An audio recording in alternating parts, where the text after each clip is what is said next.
Attention please. আমি আমার মাকে যে অ্যানিভার্সারিতে কোনো গিফট দিতে পারিনি, সেই জন্য আজকে আমার মায়ের গিফটটা এসে গেছে, যেটা অর্ডার করেছিলাম অ্যানিভার্সারির দিন। ভিক ভাঙা গিফট দিচ্ছিস, আমাদের মতো তো আর বড় লোকিয়া গিফট দিতে পারবি না। আমার কাছে গিফটটাই আসল। গিফট টাকা দিয়ে বিচার হয় না। তাই না?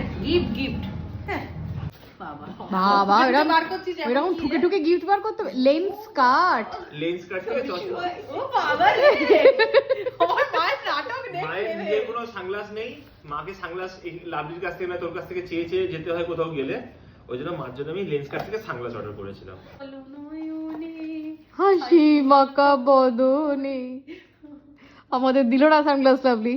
তোদের সবার চোখে একটা করে লেন্স কার্ড আছে, আমার চোখে এমবি কার্ড আছে। এটা না কেমন একটা সেই চোখ অপারেশনের সানগ্লাস বলে মনে আরে হচ্ছে না? বাবা, আমার তো সেরকম ফিল আছে। একদমই নয়। পড়ো, পড়ো। কেউ সেই সবুজ টবুজ এরকম হয়তো গায়ে কত বড় রে। হ্যাঁ ওভার সাইজ ও খুলবে কিসের জন্য? হ্যাঁ, আমি আছে, তুই দেখ তাহলে না। তাহলে একটু ছোট করাতে হবে। তাহলে লাভলি সানগ্লাসটা তুই নিয়ে নে। তো পড়েছি। আমি আর সত্যি কথা বলবো, এই আমার মুখে সানগ্লাসটা ঠিক দেখে হচ্ছে মনে না। হচ্ছে চোখ অপারেশন করে এসেছে সবে। এই আমার ভালো লাগছে না। এই সানগ্লাস আমার ভালো লাগছে না। যা কিছু করে এমন একটা গিফট আনালো যে গিফটটা পছন্দই হলো না। আমি চাইছি না এই যে আমি যা করি আমাকে তাতেই মুখকে ভালো লাগছে। নীল আরে এবার থেকে এরকম হয়ে হ্যাঁ যাচ্ছে আমি যদি বলছি আমার মুখে তাহলে আরো কত ঢিলা বল। এত প্ল্যানিং এত কিছু পুরো বেকার হয়ে গেল, কারণ সানগ্লাসটা আমার পছন্দই হয়নি, চোখে হয়নি সানগ্লাসটা।